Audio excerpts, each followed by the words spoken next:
जय राधा माधव कुंज बिहारी जय राधा माधव बिहारी जय राधा माधव कुंज बिहारी जय राधा माधव हरे गोपी जना वल्लभ गिरिवरधारी जय गोपी जना वल्लभ जय गोपी जना वल्लभ गिरिवरधारी जय गोपी जना वल्लभ गिरिवरधारी यशोदानंदन ब्रज जन रंजन यशोदा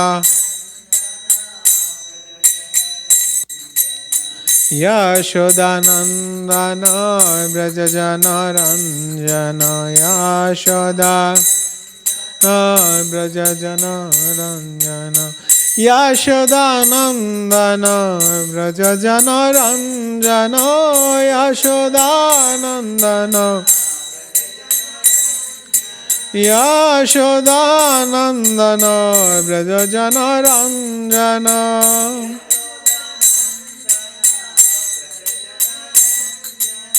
यमुना तेरा वनाचारी यमुना तेरा वनाचारी यमुना तेरा वनाचारी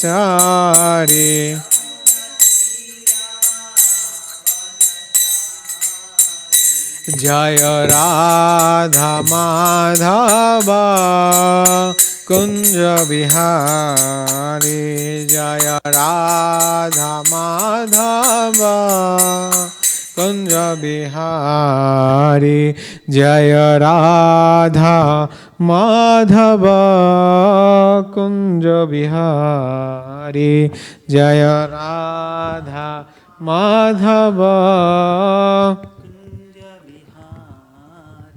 जय राधा माधव कुंज बिहारी जय राधा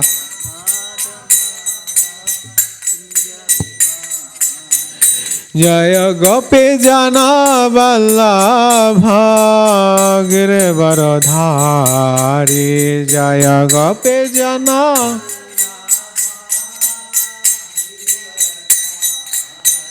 जय गोपी जना वल्लभ गिरिवरधारी जय गोपी जना वल्लभ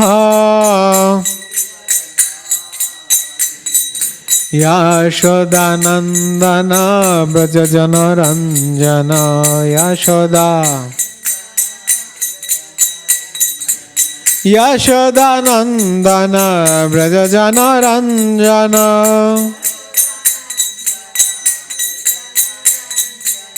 यमुना तेरा वनाचारी यमुना तेरा वनाचारी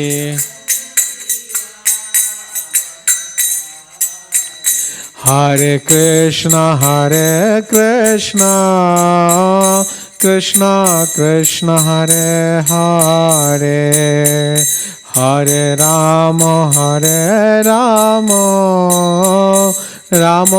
Ram Hare Hare Hare Krishna Krishna Krishna Hare Hare Hare Ram Ram Hare Hare Hare Krishna, Krishna Krishna, Hare Hare, Hare Rama, Rama Rama, Hare Hare, Hare Krishna, Krishna.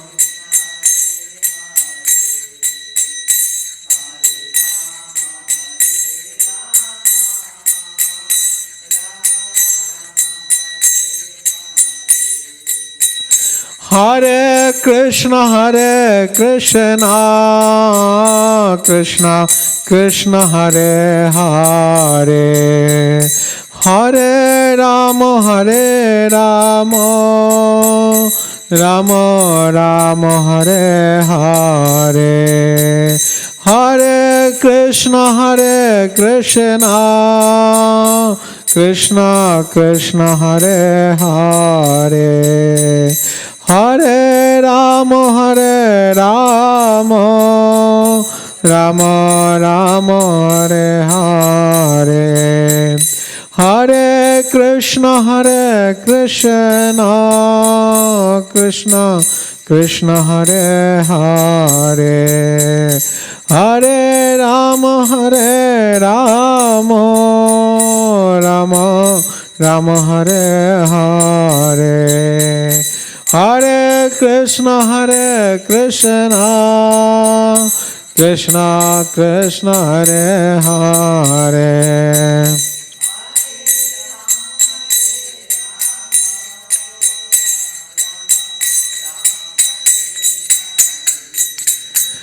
Hare Krishna, Krishna Krishna, Hare Hare, Hare Rama, Rama Rama, Hare Hare, Hare Krishna, Hare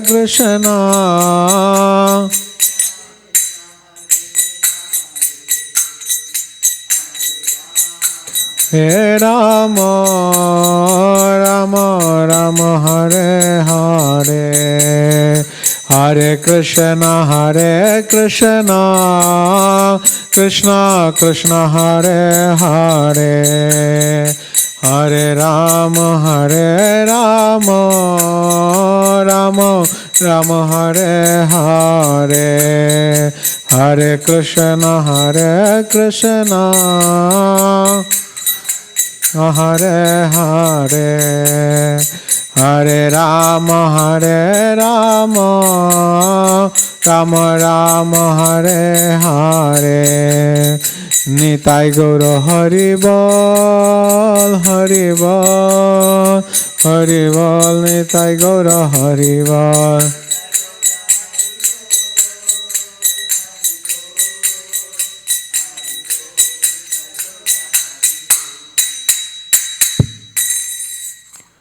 We can transfer to my laptop.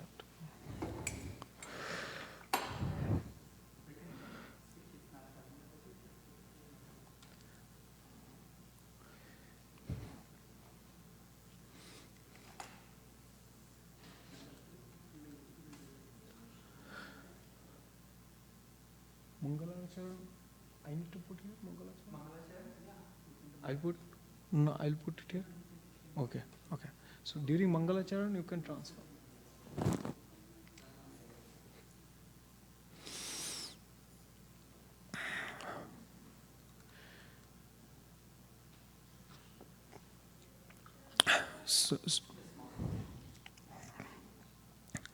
Hare Krishna. So we are reading from Srimad Bhagavatam, Canto 7, which is known as the Science of God. Chapter 7, named as Prahlad pacifies Lord Nrsimhadev with prayers.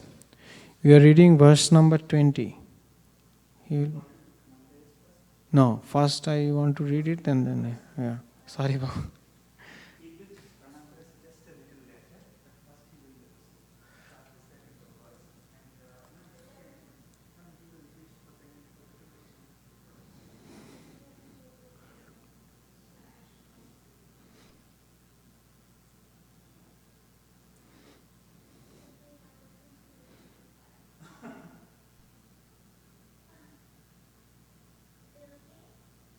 Okay.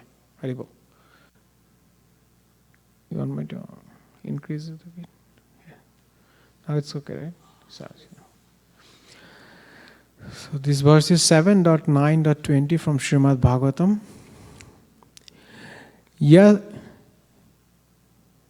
Yasman yato yarhi yena cha yascha yashmad. Yasman yato yarhi yena cha yascha yashmad. Yasma yatha yaduta yastu apara parava. Yasma yatha yaduta yastu apara parava. Bhava karoti vikarati prithak savava. Bhava karoti vikaroti prithak savava. Sanchoditastadakhilam bhavata swarupam. Sanchoditastadakhilam bhavata swarupam. Want to recite, bro? Yasmin yato yarhi yena cha yasya yasmad. Yasmin yato yarhi yana cha yasya yasmad. Yasmai yatha yad uta yas twaparaha parova. Yasmai yatha yaduta yasta para parova. Bhavaha karoti vikaroti pratak svabhavaha. Bhavaha karoti vikaroti prithak sabhava.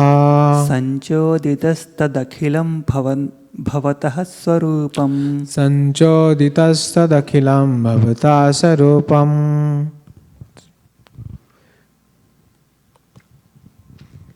Yasmin yato yarhi yena cha yasya yasmad. Yasmin yato yarhi yena cha yasya yasmad. Yasmati yatha yad utayastva aparaparoya. Yasma yatha yaduta yasto aparaparova.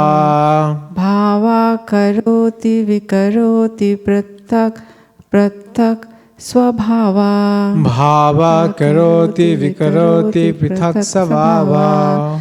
Sanchoditastad akhilam bhavat swarupam. Sanchoditastadakhilam bhavata sarupam. Word for word. Yasmin, in any condition of life. Yataha, because of anything. Yarhi, at any time. Past, present and future. Yena, by something. Cha, also. Yasya, in relationship with anyone. Yasmat, from any causal representative. Yasmai, unto anyone, without discrimination in regard to place, person or time. Yatha, in any manner. Yat, whatever it may be. Yuta, certainly. Yaha, anyone who. Tu, but. Apura, the other. Paraha, the supreme. Va, or. Bhavaha, being. Karoti, does. Vikaroti, changes. Prithak, separate. Sabhava, nature. Under the influence of different modes of material nature. Sanchoditaha, being influenced. Tat, that. Akhilam, all. Bhavataha, of your lordship. Sarupam, emanated from your different energies. Translation and purport by His Divine Grace A.C. Bhaktivedanta Swami Srila Prabhupada ki jai. So I will read the translation first and then you can also follow Prabhu after completing the whole. My dear Lord, everyone in this material world is under the modes of material nature, being influenced by goodness, passion and ignorance. Everyone, from the greatest personality, Lord Brahma, down to the small ant, works under the influence of these modes. Therefore, everyone in this material world is influenced by your energy. The cause for which they work, the place where they work, the time when they work, the matter due to which they work, the goal of life they have considered final, and the process for obtaining this goal, all are nothing but manifestations of your energy. Indeed, since the energy and energetic are identical, all of them are but manifestations of you. Please repeat after me. My dear Lord, everyone in this material world is under the modes of material nature, being influenced by goodness, passion, and ignorance. Everyone, from the greatest personality, Lord Brahma, down to the small ant, works under the influence of these modes. Therefore, everyone in this material world is influenced by your energy. The cause for which they work, the place where they work, the time when they work, the matter due to which they work, the goal of life they have considered final, and the process for obtaining this goal, all are nothing but manifestations of your energy. Indeed, since the energy and energetic are identical, all of them are but manifestations of you. Srila Prabhupada purport. Whether one thinks himself protected by his parents, by the government, by some place, or by some other cause, everything is due to the various potencies of the Supreme Personality of Godhead. Everything that is done, whether in the higher, middle, or lower planetary systems, is due to the supervision or control of the Supreme Lord. It is therefore said, Karmana Daiva Netrena Jantur Deho Papattate. Deho Papattate. The Supreme Personality of Godhead, the Supersoul within the core of everyone's heart, gives inspirations for action according to one's mentality. All of these mentalities are merely facilities given by Krishna to the person acting. Bhagavad Gita therefore says, Matta Shritir Jnanam Apahanam Cha. Everyone works according to the inspiration given by the Super Soul. Because everyone has a different goal of life, everyone acts differently, as guided by the Supreme Personality of Godhead. You can read more. The words Yasmin Yato Yarhi Yenacha Yasya Yasmat indicate that all activities, whatever they may be, are but different features of the Supreme Personality of Godhead. All of them are created by the living entity and fulfilled by the mercy of the Lord. Although such activities are non-different from the Lord nonetheless directs Sarva Dharman Parityaja Mamekam Saranam Vraja. Give up all other duties and surrender unto me. When we accept this direction of the Lord, we can actually become happy. As long as we work according to our material senses, we are in material life. But as soon as we act according to the real transcendental direction of the Lord, our position is spiritual. The activities of bhakti, devotional service, are directly under the control of the Supreme Personality of Godhead.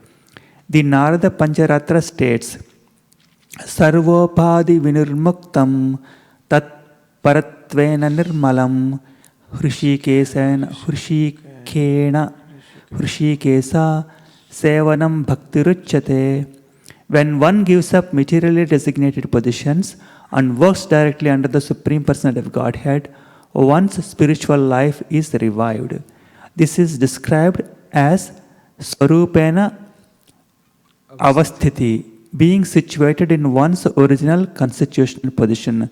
This is the real description of mukti, or liberation from material bondage.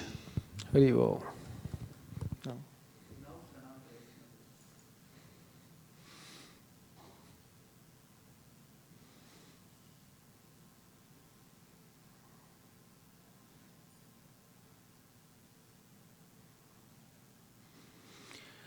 Om Ajnanatimirandhasya Jnananjana Shalakaya Chakshurunmilitam Yena Tasmai Shri Gurave Namaha Shri Chaitanya Manobhishtam Sthapitam Yena Bhutale Sayang Rupam Kadamayam Dadati Sa Padantikam Vandehaham Shri Guru Shri Yuta Padakamalam Shri Gurun Vaishnavamsya Shri Rupam Sagrajatam Sahagana Raghunathanitam Tam Sajivam Sadvaitam Savadhutam Parijana Sahitang Krishna Chaitanya Devam Shri Radha Krishna Padan Sahagana Lalita Shri Vishakhannitamsya He Krishna Karuna Sindhu Dinabandhu Jagatapate Gopesha Gopika Kanto Radha Kanto Namastute Tapta Kanchana Gaurangi Radhe Vrindavaneshwari Vrishabhanu Shute Devi Pranamami Haripriye Mancha Kalpataribhyasya Kripa Sindhubhayavacha Patitanang Pavanebhyo Vaishnavebhyo Nama Namaha Jaya Shri Krishna Chaitanya Prabhu Nityananda Shri Advaita Gadadhar Srivasadi Gaur Bhakta Vrinda Hare Krishna Krishna Krishna Hare Hare Hare Rama Rama Rama Hare Hare Mukam karoti vachalam pangum langayate girim yat kripat tamaham vande Shri Guru Dinotaranam Shri Chaitanya Misharam Paramananda Madhavam. So I asked permission from Srila Prabhupada and Ramananda Sakha Prabhu and Mataji, all the assembled Vaishnavas here, to speak something about Srila Prahlad Maharaja's prayers. This is, yeah, now you can transfer Mataji.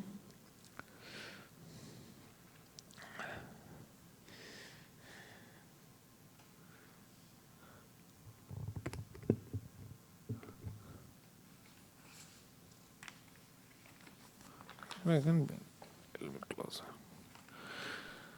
Okay.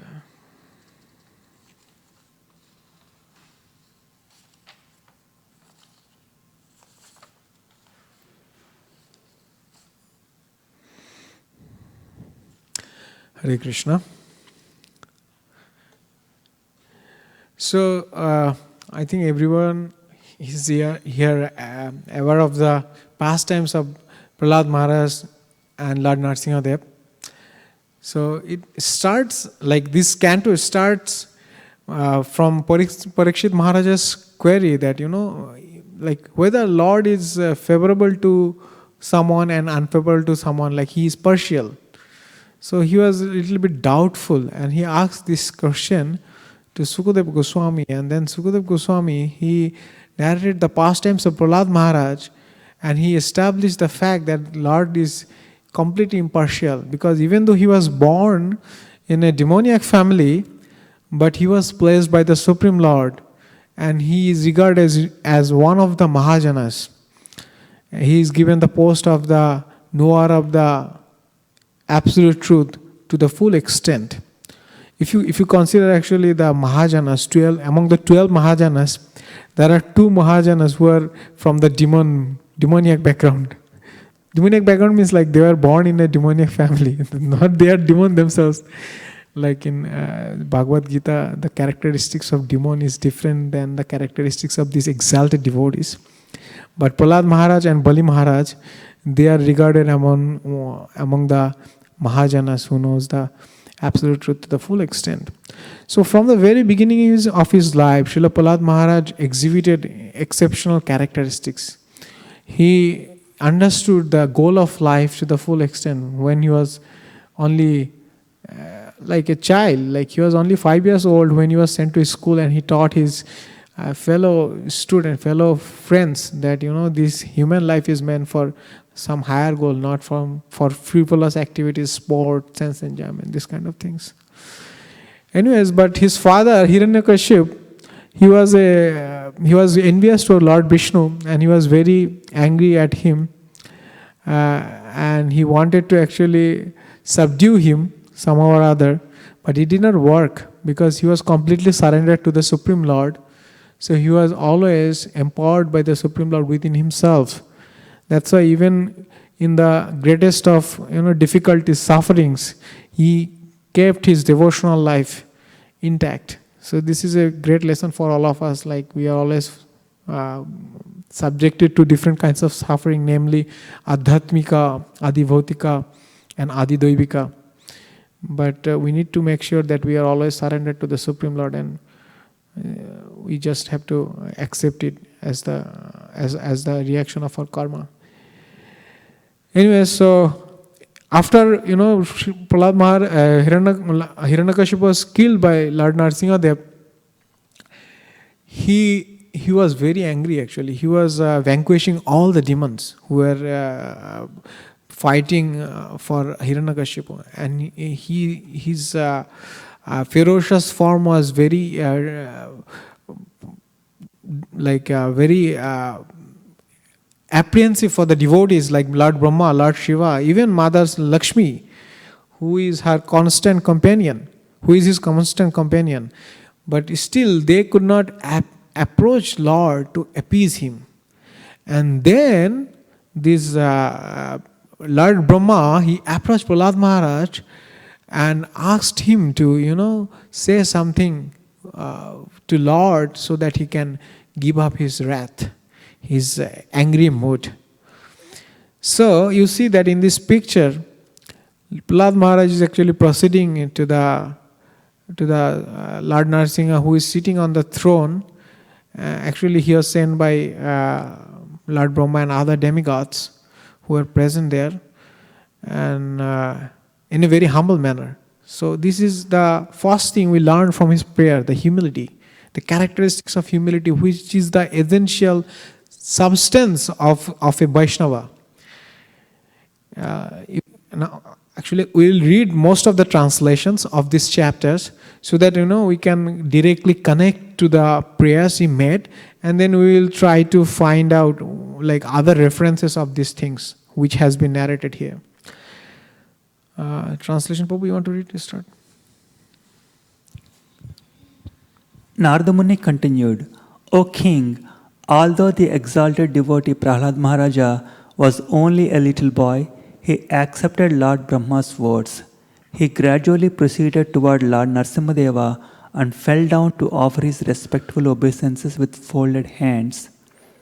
When Lord Nrsimhadeva saw the small boy Prahlad Maharaja prostrated at the soles of his lotus feet, he became most ecstatic in affection toward his devotee. Rising Prahlada, the Lord placed his lotus hand upon the boy's head, because his hand is always ready to create fearlessness in all of his devotees. By the touch of the Lord Nrsimhadev's hand on Prahlad Maharaj's head, Prahlada was completely freed from all material contaminations and desires, as if he had been thoroughly cleansed. Therefore, he at once became transcendently situated, and all the symptoms of ecstasy became manifest in his body. His heart filled with love and his eyes with tears, and thus he was able to completely capture the lotus feet of the Lord within the core of his heart. Prahlad Maharaja fixed his mind and sight upon Lord Nrsimhadeva with full attention in complete trance. With a fixed mind, he began to offer prayers in love with faltering voice.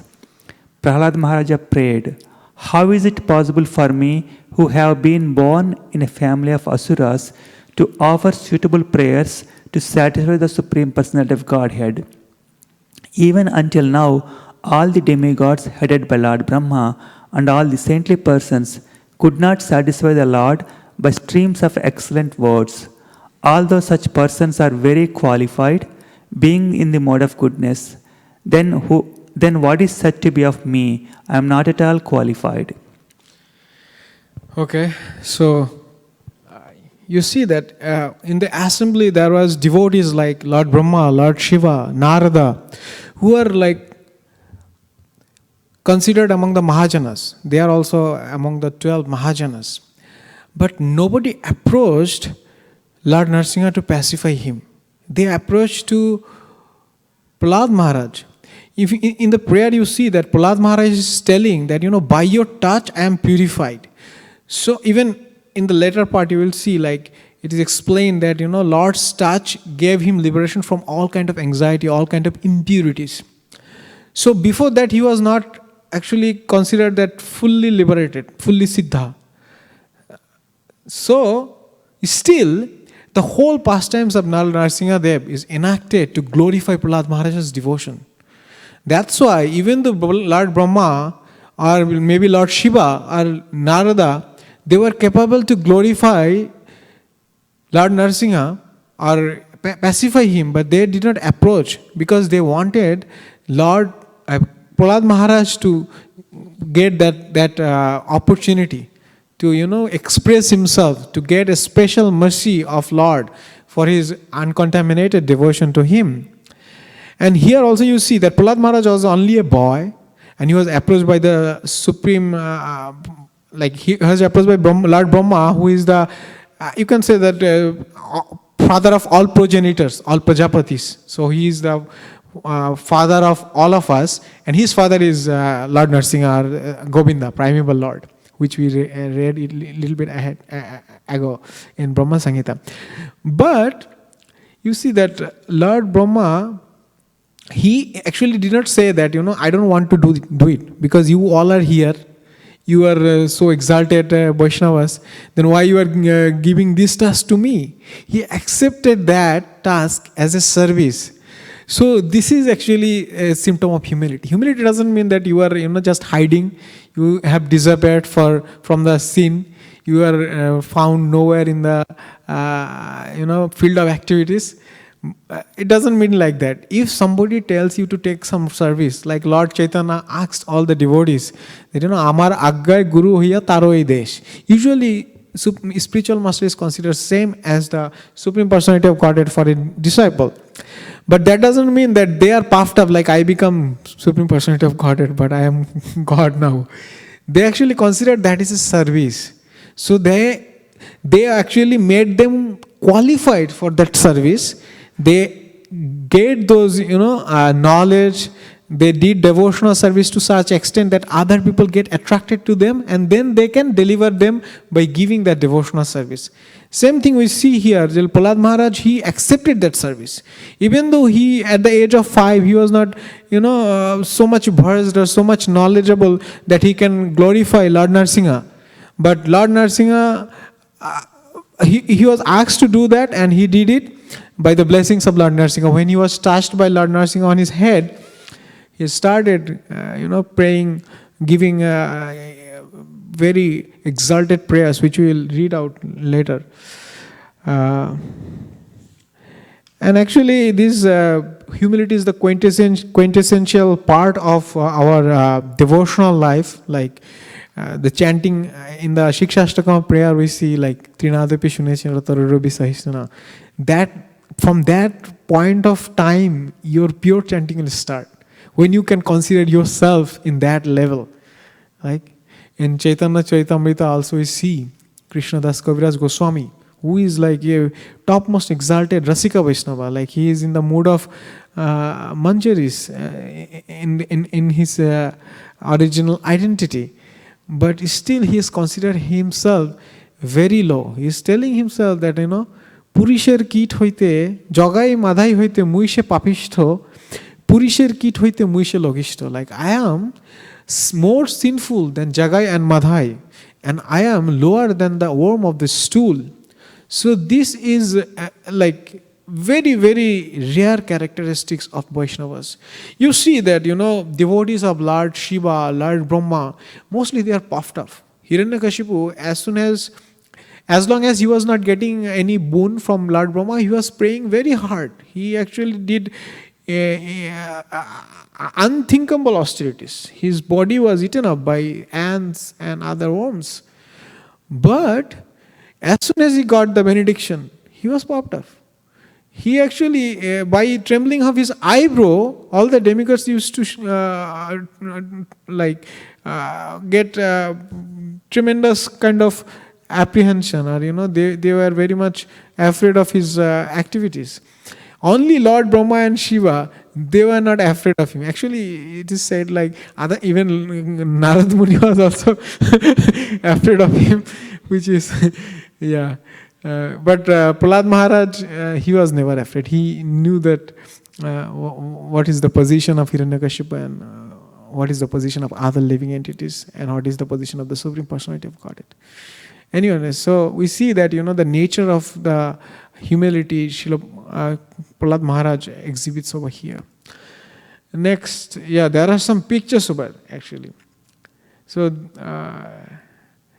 can anybody tell what these pictures are about? I think this one is very familiar. Yeah, Parikshit Maharaj is getting instruction Srimad Bhagavatam, hearing Srimad Bhagavatam, Shamsukadev Goswami. What about this one?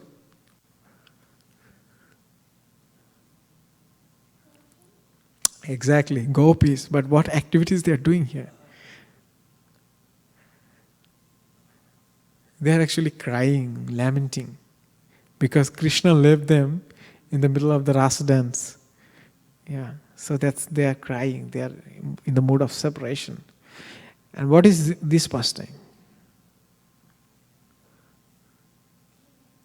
Yeah, of course, demon. Yeah. Fire demon, right? Yeah. I think, like one very exalted devotee was invited by a big sage.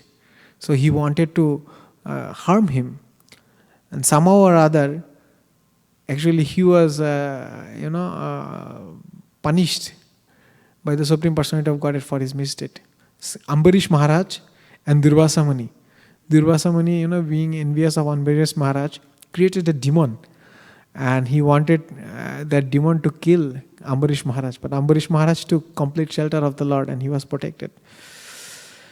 So, in the next verses we will see how Srila Prahlad Maharaj defines the characteristics of devotee. Mataji, you want to read?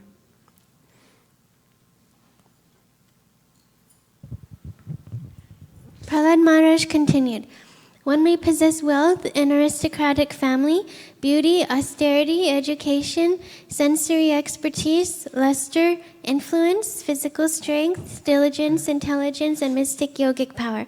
But I think that even by all these qualifications, one cannot satisfy the Supreme Personality of Godhead.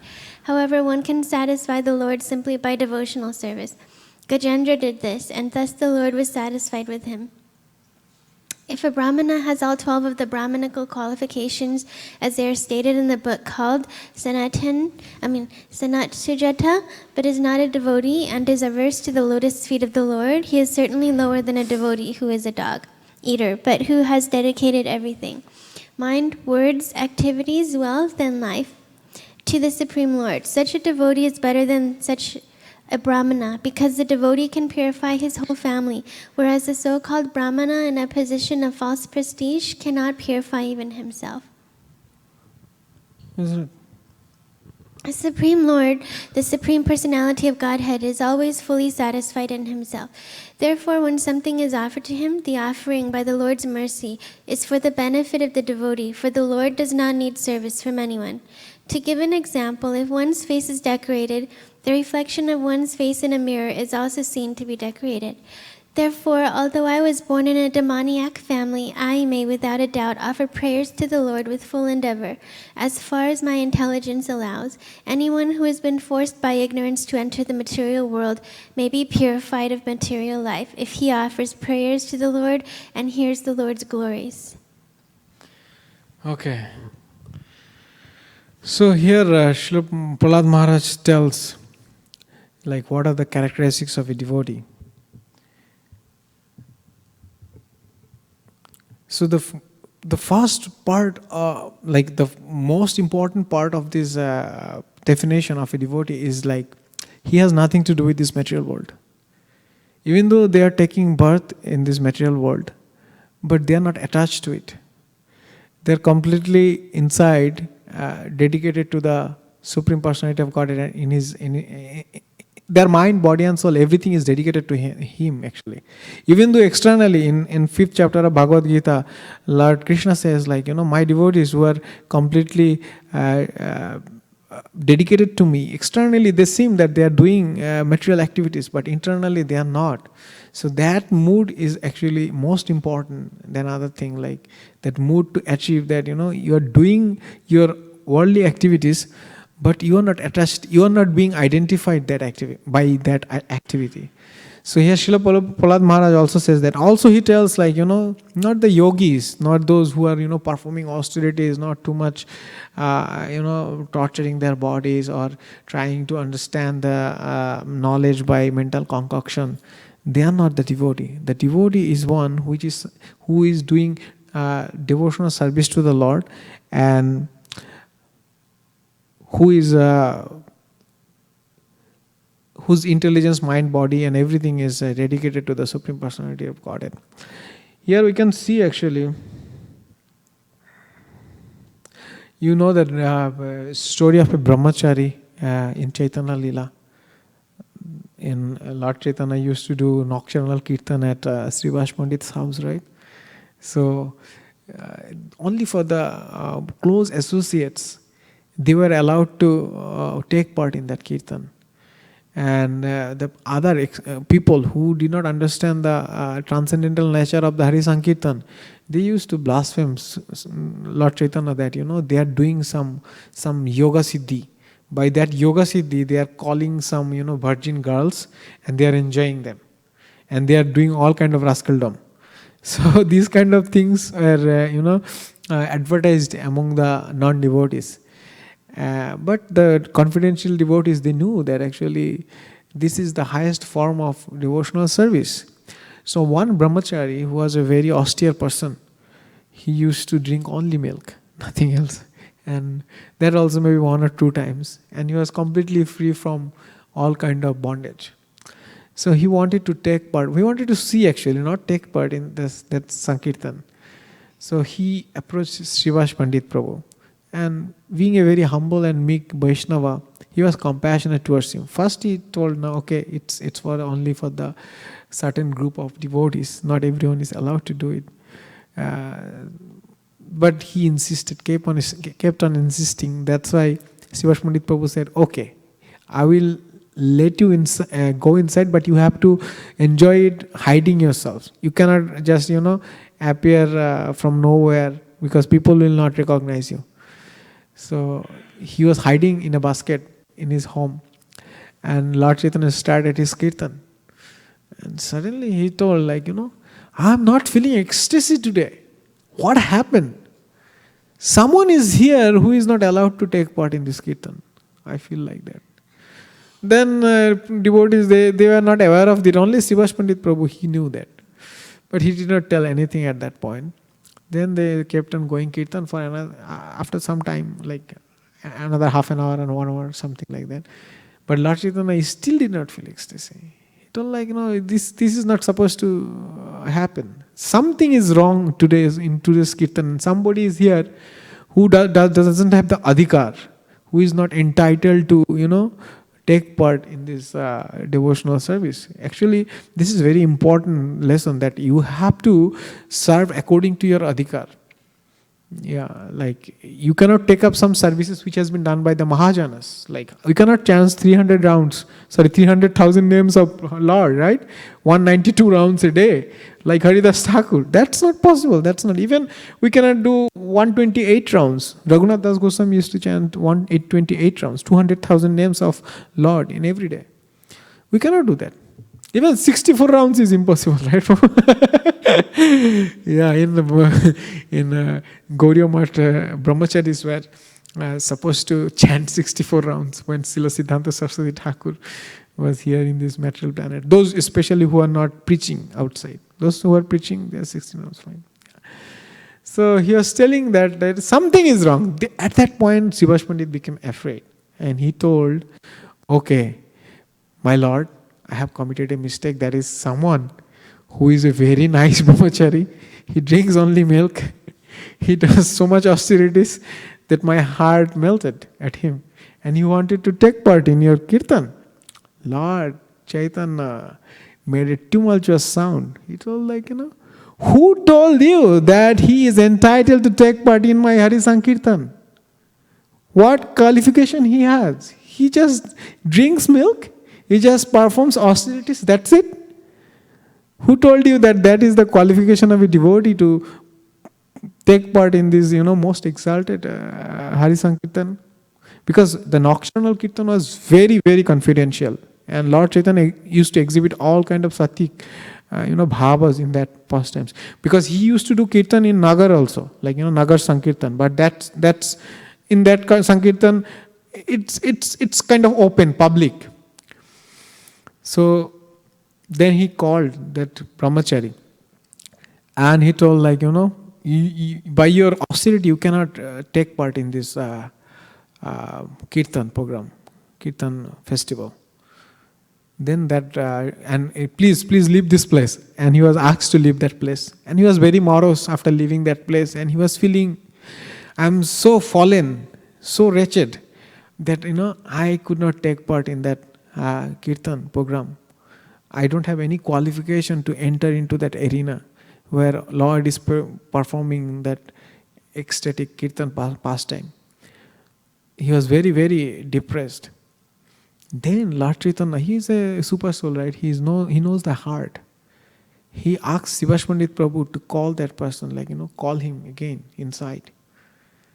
Oh, actually he was also grateful to Srivas Pandit Prabhu that by his mercy he got a glimpse of that kirtan. He appreciated that glimpse of a kirtan, it's so exalted. Yeah. So he was called by Srivas Pandit Prabhu again, called in to the kirtan arena. And Lord Chaitanya told him, now you have the qualification to take part in this kirtan.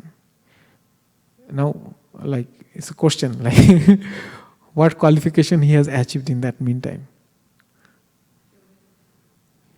Yes, humility is the very quintessential. He did not say I am big brahmachari, I am doing so much austerity. That quality, Prabhu, please. The more than humility, the main thing is that he won the favor of Srivas Pandit Prabhu. Prabhu, yes, exactly, Prabhu. Yeah. Lord Chaitanya cannot refuse. Yes.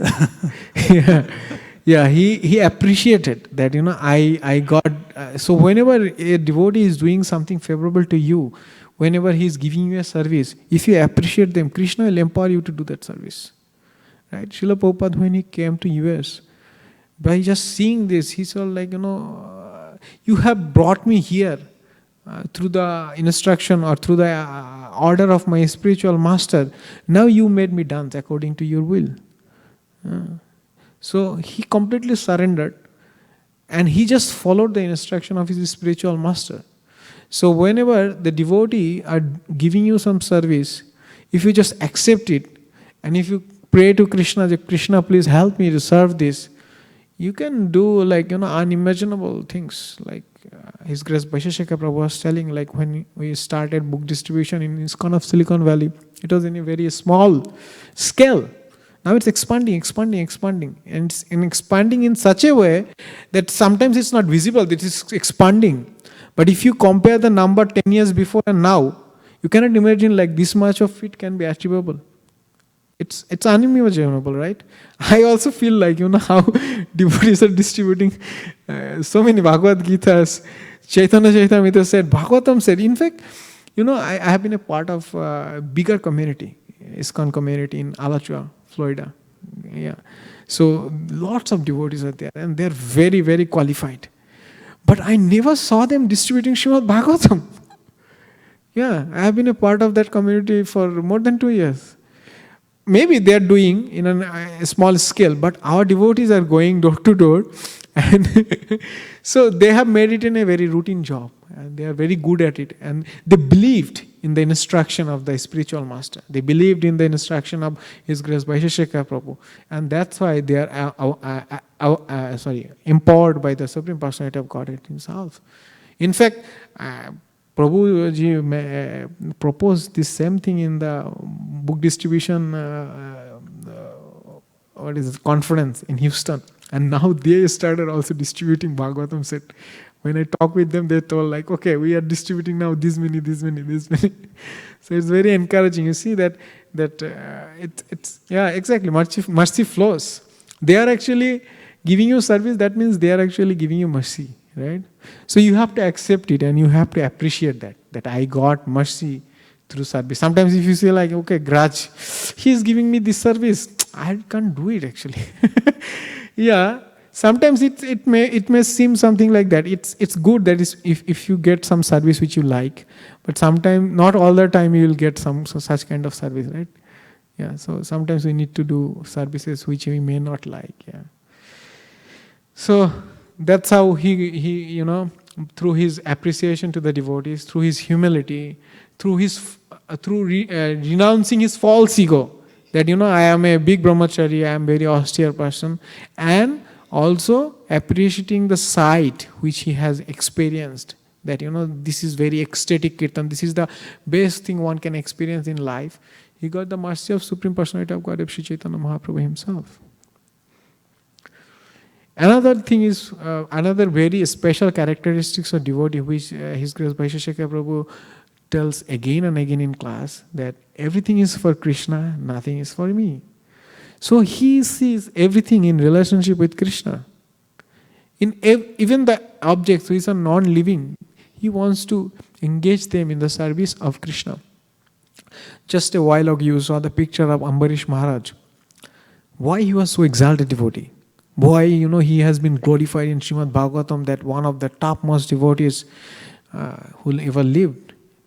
And he was protected by Lord himself from the wrath of Durvasa Muni, who is the incarnation or expansion of Lord Shiva himself.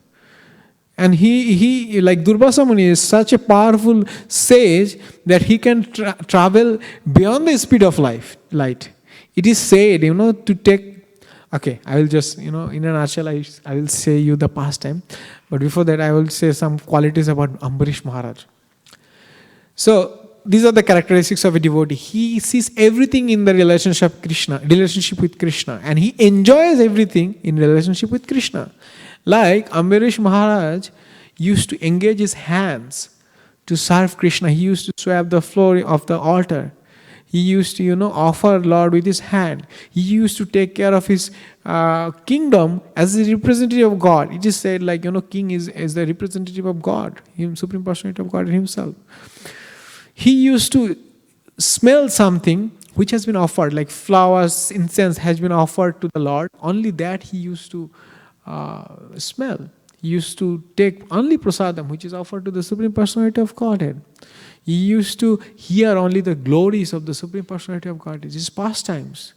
He used to see the beautiful forms of the Lord, and all the living entities he used to consider as a part and parcel of the Supreme Personality of Godhead, right? Vidya Vinaya Sampanna Brahmana Gavihastini Sunicheva. So the learned people, they see everything in everyone, Lord's presence. So he used to see that. So all his senses, because senses has to do something, right? These are like horses. They will drag you. But if your intelligence cannot control the senses through the rope, like the mind, if you don't control your mind and give some services to the senses, they will do whatever they like. Yeah, they will be like, your chariot will go nowhere. Anyway, so just like that, Ambarish Maharaj engaged all his senses in the relationship with the God. So when, after fasting for 40 days, he was fasting for 40 days for a particular reason. I think it was the Ekadasi fast. So he wanted to break his fast. But in the meantime, Durvasa Muni, he was a little bit envious of him, of his glories. Like everyone he was chanting, Ambarish, he is a big devotee. So he wanted to test. Actually not test, he wanted to kind of see like how much power he has accumulated. I need to see like whether he is more powerful than me. That's why he told, okay, Ambarish, I came. And then Ambarish Maharaj offered him like, we can take prasadam, because it's custom for a king to offer prasadam to a Brahman, and then he should take himself. So he went outside to take bath. In the meanwhile, the auspicious moment of breaking the fast was passing by. So Ambarish Maharaj sought instruction from his priests. Like, what should I do? Because I have been fasting for 40 days and I need to break the fast. Otherwise, my austerity, my brata will be failed. It will not give no result. And he was not doing it for himself. He was doing it for his kingdom and everyone else. So they told, okay, there is another injunction in the Shastra. Shastra says, like, by drinking water, you simultaneously break the fast and also keep the fast. So Ambarish Maharaj, he was convinced, and he took some water to break his fast. He thought, like, by drinking water, I can break my fast, and and also I will not offend Durvasa Muni, because I can say, like, I am still fasting. In the meanwhile, Durvasa Muni came in the scene just at the time when Ambarish Maharaj sipped some water. And he was very angry. He told, like, okay, Ambarish, you offended me. He was very easily angered. He is the incarnation of an expansion of Lord Shiva, right? So he told, like, okay, now you are befitting for punishment. I will give you punishment. So what he did, he created a demon out of his yogic power, who is like a fiery demon actually. He is made of fire. And he was, hurling fires to Ambarish Maharaj. And Ambarish Maharaj, he was undisturbed, undeterred. This is the quality of devotee. Even the, very difficult situation, they are completely surrendered. Like Prahlad Maharaj, he faced so many difficulties, right? Because he did not bother. So Ambarish Maharaj, he was undeterred. He felt like he remembered Lord, Supreme Personality of Lord Hari, Godhead Lord Hari, and Lord sent Sudarshan Chakra to protect him. And Sudarshan Chakra is the ultimate weapon of this whole cosmic manifestation. Nothing can actually counteract that weapon. So when Sudarshan Chakra came, the fiery demon immediately disappeared, actually vanished, vanquished, and it started chasing Durvasa Muni. And what Durvasa Muni did, he was, traveling from one planet to another. That is his yogic power. There are 8 kinds of siddhis. This is one of the siddhis, like, by which you can travel through your mind. In your mind you are traveling. Like, you want to go to this planet, you will be there. So powerful siddhis. He had all 8 siddhis, and he was traveling like that. And he was traveling in different planets. And he was traveling to Brahmaloka, Maheshloka, and even to Vaikuntha Loka. And he was seeking shelter to all the demigods, like Lord Brahma, Lord Shiva, and the Supreme Personality of Godhead, Lord Narayan. But nobody could give him any consolation. Lord Brahma, definitely he cannot counteract Sudarshan Chakra. Lord Shiva also could not. And Lord Narayan said, like, even though I am independent, but I am bound by the love of my devotees. So I don't have any control over Sudarshan Chakra at this moment. It is doing its job. Only Ambarish can control it. Then Durvasa Muni, he took shelter of Maharaj Ambarish, and Maharaj Ambarish protected him from the wrath of Sudarshan Chakra. That's a big lesson, right? The devotees are so compassionate. Even though he offended, and he knew that, he is trying to kind of belittle me, kind of trying to harass me, but he was not envious. He knew that, okay, he is seeking my help, I should help him. So we see also, Prahlad Maharaj also, when he was asked by the boon, asked to take a boon, asked by Lord Nrsimhadev to take a boon. Then he asked, like, I don't need any boon for sense enjoyment. If you want to give me a boon, then give me boon that there is no desire for sense enjoyment in my heart. Yadi dasyasi me kaman varamstu baradarshava kamanam ridi ashmaham bhavatastu brinavaram. If you really want to give me a boon, then please give me a boon so that there is no desire for material enjoyment in my heart. So we should also actually pray for that. In fact, you see in Chaitanya Leela also, Haridas Thakur, Koladwip Sridhar, they also asked for same kind of boon. In Mahaprakash Leela, when they are asked. So anyway, so he was also compassionate. He told, like, please, Lord, even though my father was a demon, he was an envious personality towards you, but please forgive him and give him shelter. This is a very compassionate nature, which we will discuss later also. Okay, next is why Supreme Lord incarnates.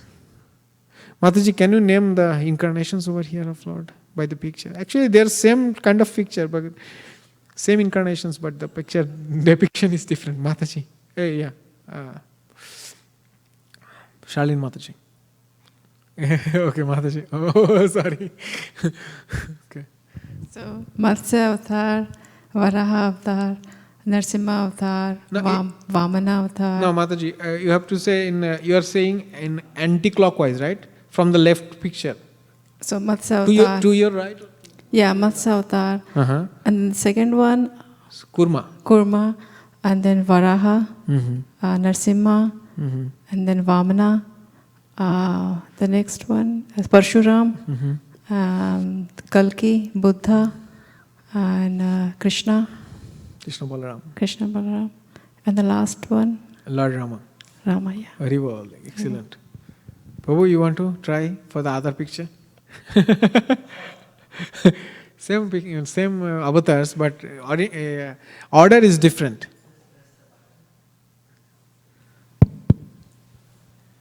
Nrsimha Bhagwan, Varaha Avatar, Okay. Matsya Avatar, Kurma Avatar, Kurma Avatar, yes. then Matsya Avatar, Yes. Kalki Avatar, Buddha Avatar, Krishna Balaram, Ram Avatar, Parshuram, and then is Vaman Avatar. Yes, Right at the top. Vaman. Haribo, great. Thanks both of you. Yeah, you can read the next purport. Why Supreme Lord incarnates. Srimad Bhagavatam, 7th canto, 9th chapter, 13th verse. Translation. O my Lord, all the demigods headed by Lord Brahma are sincere servants of your Lordship, who are situated in transcendental position. Therefore, they are not like us, Prahlad and his father, the demon Hiranyakashipu. Your appearance in this fearsome form is your pastime for your own pleasure. Such an incarnation is always meant for the protection and improvement of the universe. Verse 14, translation. My Lord Nrsimhadev, please therefore cease your anger now that my father, the great demon Hiranyakashipu, has been killed. Since even saintly persons take pleasure in the killing of a scorpion or a snake, all the worlds have achieved great satisfaction because of the death of this demon. Now they are confident of their happiness and they will always remember your auspicious incarnation in order to be free from fear. Devotee is fearless. Yeah, so actually in Bhagavad Gita, Lord tells why he appears, right? In 4th chapter, the most famous verse. You want to say verse? It's okay.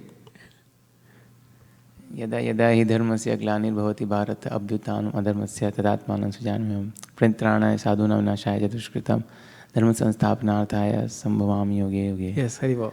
So Lord incarnates to give the transcendental knowledge, to re-establish the transcendental knowledge, right? So in Bhagavad Gita, Lord says sakalena mahata yoga nashta parantapa. In course of time, Imam Rajarshaya Mimam. Anyways, the verse says I gave this knowledge to the saintly kings, but in course of time this knowledge was lost. That's why I am giving it to you, because bhakta sime sakhayasi rahasam hetum uttamam. You will understand because you are my bhakta, devotee, and my friend, sakha cheti. He's telling it to Arjuna.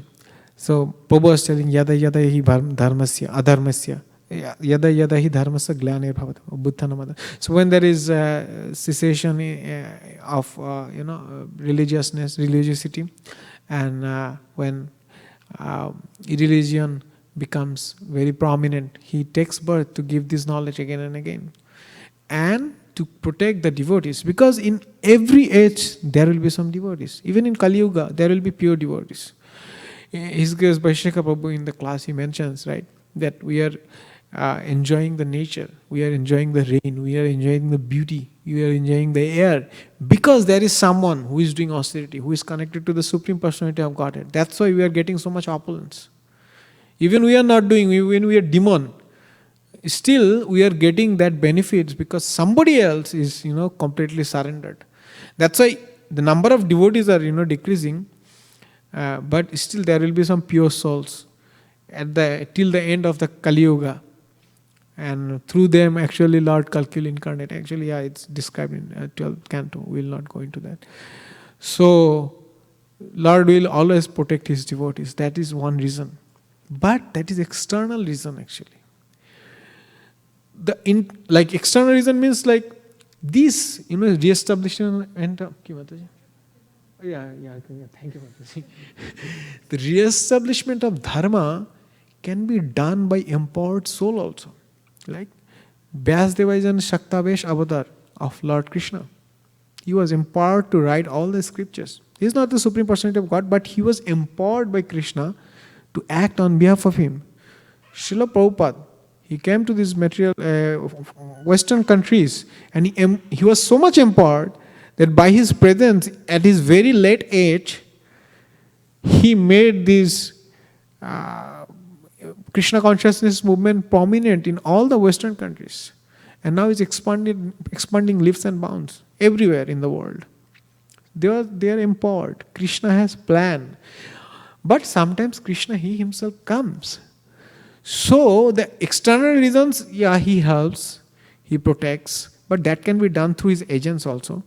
But the internal reason, the main reason is that He wants to associate with His devotees in different modes.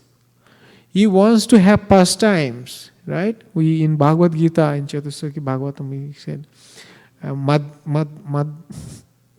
Matchitta madgata prana bodhayantascha parasparam kathayantascha mam nityam tisyanti cha ramanti cha. So the devotees, they want to discuss about Lord. They want to discuss about His transcendental pastimes. But the pastimes which are happening in Goloka Vrindavan is not always manifested. Especially people will, sometimes it will be bewildered. Like if it is manifested in the heart of the exalted Paramahamsas, even if they say, people will say, is it so happened? Is it like that? They will be dubious. They will be doubtful. But when Lord descends Himself, that's why He says, Janma Karma says, Divyam evam, yome betitatata. Like my birth and transcendental activities, my activities are very transcendental. It's not to be understood by everyone. So the devotees understand that He descended to enact some pastimes with His very close associates. That's why He always descends with His associates, very close associates. Those who are present in Goloka Vrindavan, in Vaikuntha, they are also here, while Lord is in this Bhauma Lila, in His Bhauma Lila. So that gives pleasure to the devotees. So mostly to act with devotees, to have nice pastimes with Him, to enjoy their association in a different environment. Actually it's same, that Vrindavan in Goloka Vrindavan and this Vrindavan, but we don't see it in that way. But Lord is doing same pastimes in different universes, different planets, at different times, simultaneously also sometimes. So that is the main cause. In Chaitanya Charitamrita, Krishnadas Kaviraj Goswami, he actually in Mangalarachana, he quoted 6 verses to glorify Lord Chaitanya. And there he said, Lord Chaitanya appeared, Anarpita charing chirat kuruna bhaitarna kalu samarpaita munnata ujjala rasam savakti shyam shya purato hari purato sundara kadamba sandipita sada hridaya aparadhyata vasuchi nandana. The devotional love which has not been given by anyone, to give that freely in the age of Kali, Lord Chaitanya descended. May that Lord be, resplendent in my heart, descended as the son of Mother Sachi, and may that Lord be resplendent in my heart. He was praying like that. But he told, this is the external reason to, Jugo Dharma provartaimu Kori Nam Sankirtan. I will establish the Yoga Dharma, Nama Sankirtan, by acting as a devotee. But he could have done it through his other agents also, his devotees. Actually, Lord Chaitanya, you see, after some time, after 24 years, after he took sannyas, he did not preach too much. He empowered other devotees. Go India, go Bengal, go Orissa, go this place, go that place, and preach. Go Vrindavan. 6 Goswamis, they were sent to Vrindavan. Lord Nityananda was sent to Bengal. Advaita Acharya, they were preaching. And Lord, what he was doing? He was relishing the mellow of Srimati Radharani's love. And that he explained in the next verse, that I forgot the verse. Anyways, it says the 3 internal reason is to. So that is the main thing, to love of the devotees. He wants to get the love of the devotees. That's very intimate reason for Lord to descend in this material world. Okay, the devotee is fearless. Mataji, you want to say something about these pictures? Like what Prahlad Maharaj is having here in different pictures. This one. Oh, the first one, I don't know, but the second one, Prahlad Maharaj was... He's boiled in the water. Wait, oh, that one, okay. Yeah. And then? So the Prahlad Maharaj was, tortured by his fathers by sending snakes, and Hiranyakashipu's ministers and all, they're trying to torture him, sending snakes, and he's saved by Krishna. And the second one, Prahlad Maharaj, was by Holika. Yes. Yeah, he was sat in Holika's lap, and Holika had a boon that no one can burn her. So she thought of, with Hiranyakashipu's instruction, she took Prahlad Maharaj on her lap, and she burned herself, but she had the boon, so she didn't get burned. The Prahlad Maharaj was saved by Krishna again. And then elephant stampede, different type of torture by Hiranyakashipu again. Yeah. And the last one is again, he's sitting in the middle of snakes. Yeah, poisonous snakes. Poisonous snakes. Yeah, thank you, Mataji. Yeah, this is unbelievable. Few months ago, I had an accident. When I was coming from Arizona to California, I had an accident in the road. So our car was hit in the back, and it rotated 180 degree. And the car which hit us, it was being driven at a speed of 65. He told actually 65 in the police report, but we assume it's more than 65. And our car was standstill. You can understand the impact. So it was my most difficult experience. Impact was very high on my mind, but I could not remember actually Krishna at that time. I was thinking how my wife Simantini is doing, whether something is lost or whether our car is hitting to the oncoming traffic. It was a both side one-way traffic.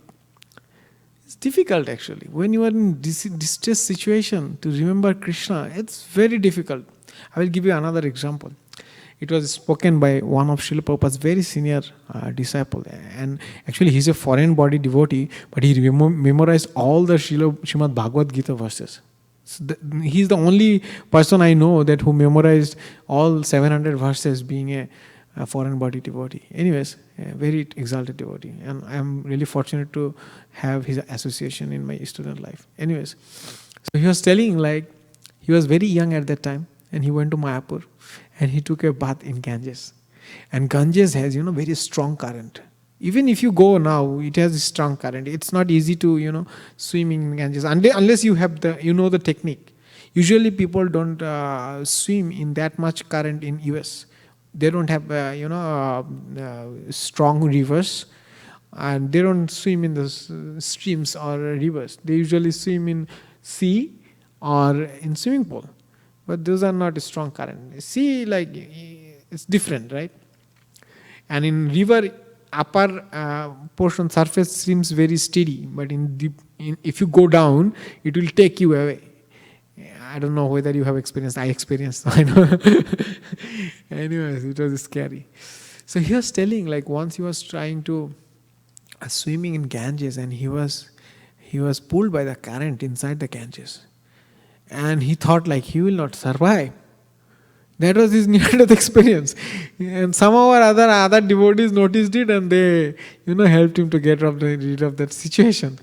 And he told, at that time I could not remember Krishna even though I was dying. He told he was remembering about an advertisement.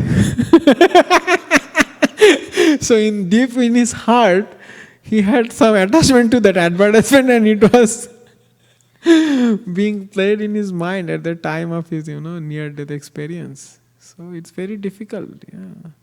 Yam yam vapi saran bhavam tyajante ante kalevaram tam tam evaita kantya sadabhat sadbhava bhavita. So if you are in that situation and if you cannot think of Krishna, then it is difficult. When you are leaving this body, you can think of Krishna, right? Because at that time, like, lot of things happen. And if you are only fortunate, you are surrounded by the devotees, they will make you think Krishna. Right? That's why that's the glorified part of the devotional life.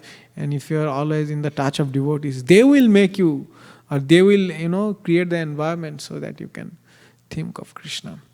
So even though Prahlad Maharaj was inflicted so many sufferings, was inflicted by his father, but still he never forgot Krishna. And he was always saved by him, by his supreme power. Unbelievable characteristics. Oh, Mataji, you want to read? Actually, I can read it. You can read next phase because it's only one verse. Translation of Srimad Bhagavatam 7.9.15. My Lord, who are never conquered by anyone, I am certainly not afraid of your ferocious mouth and tongue, your eyes bright like the sun, or your frowning eyebrows. I do not fear your sharp pinching teeth, your garland of intestines, your mane soaked with blood, or your high, wedge-like ears. Nor do I fear your tumultuous roaring, which makes elephants flee to distant places, or your nails, which are meant to kill your enemies. Actually, I could have interpreted it in a different way, that devotees always appreciates Lord's different features. Even the Lord Nrsimha appeared in his Ugra form. Lord Nrsimha has different forms. Like this is very peaceful form.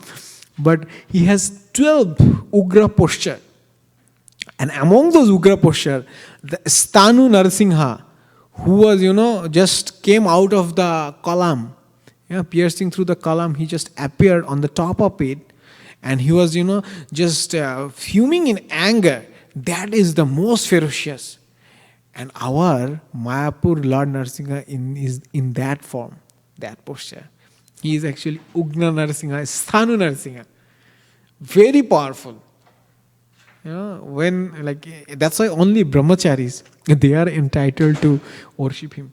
Only Naishtika brahmacharis. Naishtika brahmachari means they never got married, they never, discharged any semen. So very, very strong his puja. So he was appreciated in that feature also, right? We'll see some pictures of Lord Nrsimha where, or you see that where his intestines of Hiranyakashipus are acting as the garland. So beautiful, beautified by that, decoration. And devotees appreciate whatever they see in Lord. And in fact, it's appreciating. If you are not afraid of, it's very beautiful form, right? Lord tinged with different blood marks. Actually, yeah, for our point of view, maybe it's ferocious because he's a half man, half lion. But Prahlad Maharaj was so much surrendered and so much faith in the Lord that he felt that posture also very loving. Yeah, you see, I like that picture actually. This is drawn by Nitya Tarangini Dasi. She is a very good painter. And you see that gopis, Radha and Krishna in their child form. And devotees who are actually doing kirtan in blissful manner. So Mataji, you can read now the translation. How fast we are progressing? Okay, we have. O most powerful, innumerable Lord, who are kind to the fallen soul, I have been put into the association of demons in a result of my activities, and therefore I am very much afraid of my condition of life within this material world.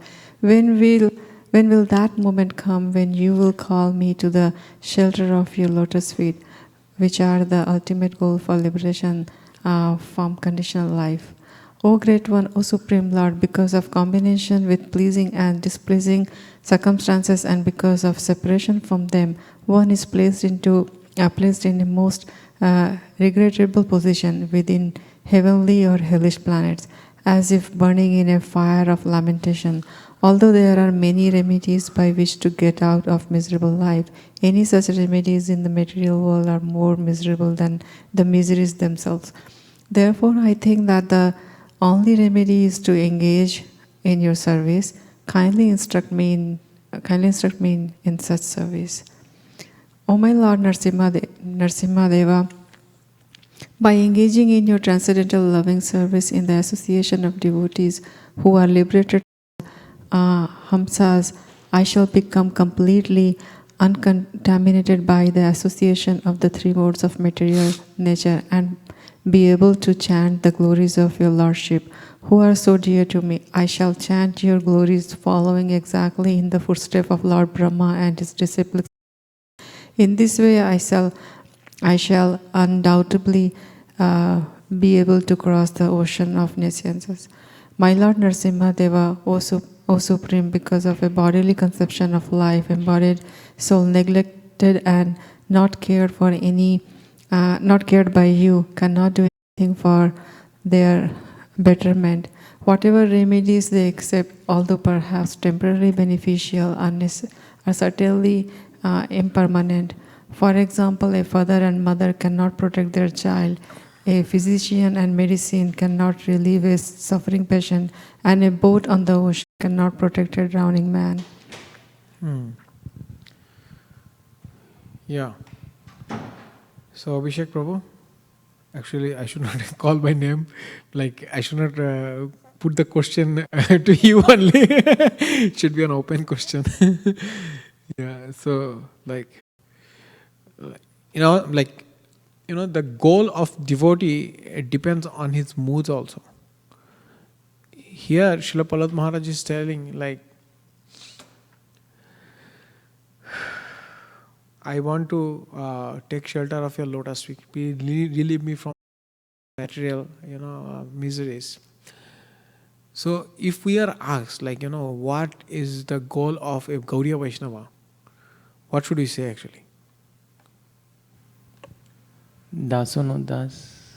Yeah, dasana das. Yeah, excellent. That is the mood.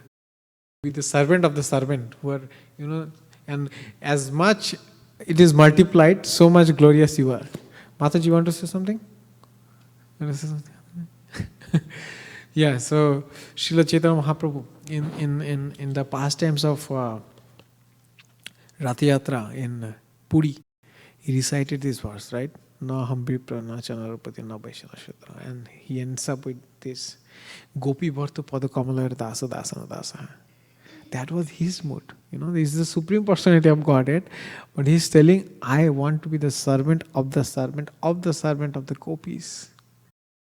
Our mood is also, according to Gauriya Acharya's teachings, our mood is to be the servant of the servant of the servant. In fact, if you read Jayavadharma, Jayavadharma Bhaktivinoda Thakur describes, he acts, like he presents himself as the student, and he presents most probably Sarvabhauma Bhattacharya as the Mohanta Guru. And there he says that Mohanta Guru, he is like more than 100 years old, and he tells his student, his disciple, to take Shishya, like disciple, because he is so old, observes the karma, it will be difficult for him to survive. So he asks, you take this disciple. And then he tells, okay, my Guru Maharaj told to take disciple, okay, I will take it. He is also not like that young. He's like 90, 85, something like that. But he was exalted, like, my Guru Maharaj. He's acting as the representative of his Guru Maharaj, as a servant of him. Similarly, when our gurus in ISKCON, they give initiation, they say like all on behalf of Srila Prabhupada, right? So even though they are the guru himself, themselves, but they are acting on behalf of Srila Prabhupada as his servant. They are serving him because Srila Prabhupada also empowered them to be the guru. So the activities which we are doing in our devotional life, that should be in the mood of a servant of the servants or intimate servants. Like who is doing a better service than me, he is more intimate to Krishna, right? So we should do in that mode, that servant of the servant. And Srila Prahlad Maharaj also says like, engage in your service. That means only engaging. Sometimes it's difficult to do direct seva, right? Those who are not qualified to do direct deity service or daily bhog cooking or something like that. We need to find an alternative to serve also, and which is pleasing to the senior Vaishnavas. So if they give us some service, what we have for also, we should actually take it gleefully in a blissful manner.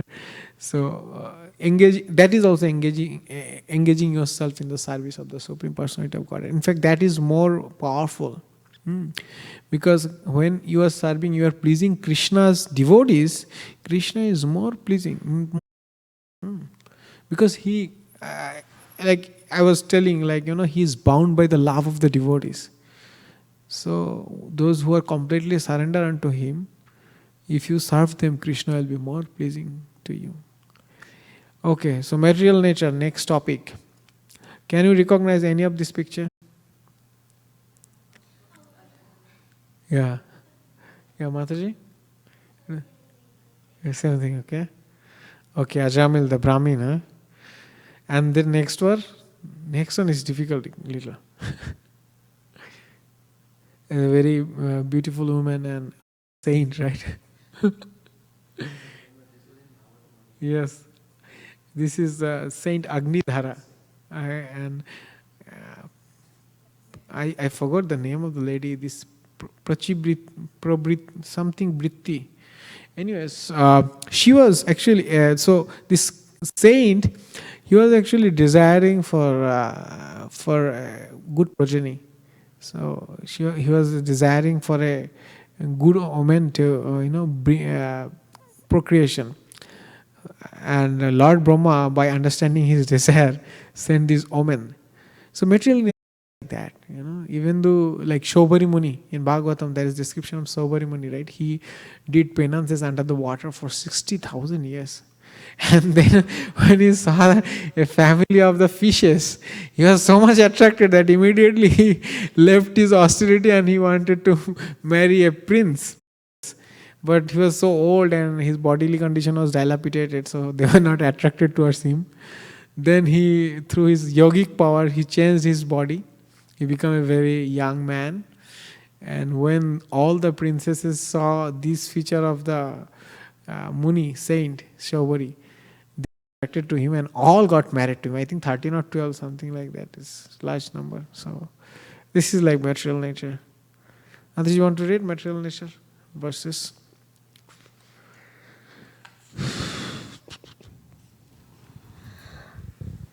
Text 20, translation.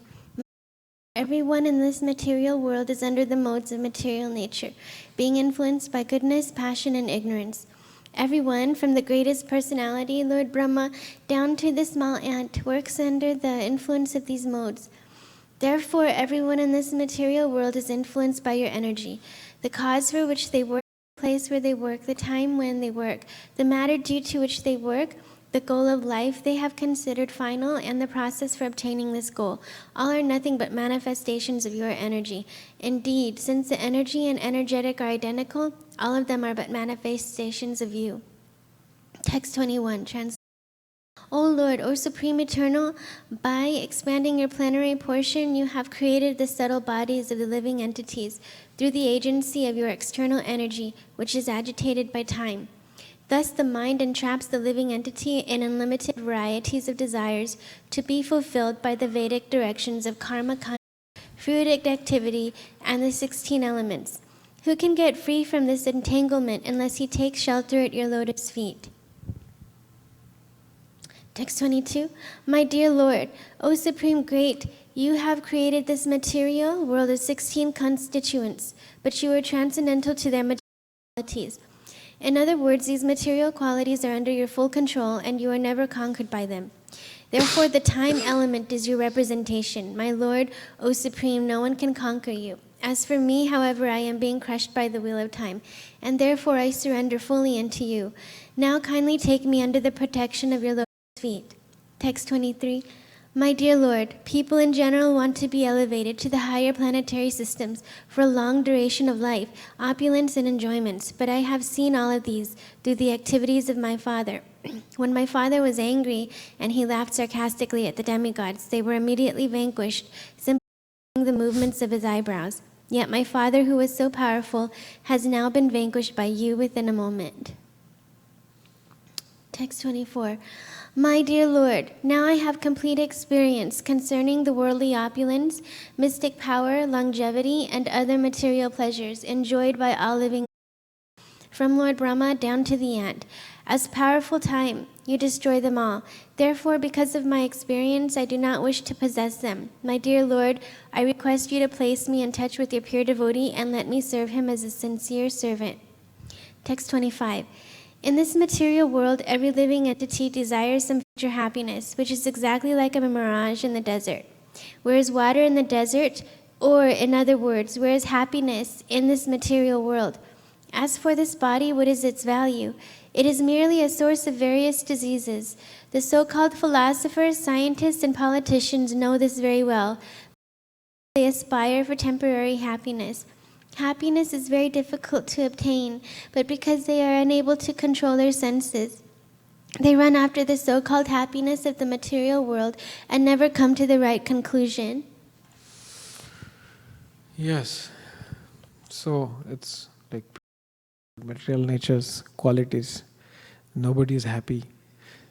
And also, like Srila Prahlad Maharaj also wants to serve the devotees. He knows the cause and effect of this material world. Prakriti kriya manani gunoi karma sarvasa ahankar vimuratma kartaham iti manyate, right? So actually what we are doing actually these are representation of our material modes of nature. It's actually carried away by the material modes of nature, but being falsely prestiged or falsely identifying ourselves with our activities, we see like, or we consider that we are doing it ourselves, right? That is the first meaning, right? So Prahlad Maharaj said, like, he understands this. He understands that everybody in this material world is to be vanquished from the very initial living entity, Lord Brahma, to the ant, who is very insignificant. All will be vanquished. So what is the of enjoying this material life? Rather, he wants to serve the devotees. Actually, in this section, he explicitly mentioned he wants to engage your service. He mentioned in previous section, right? And this section he mentioned make me a servant of your devotees. So he wants to be a servant. And it is so exalted actually. In the whole material world, we should aspire for only one thing: association of the devotees.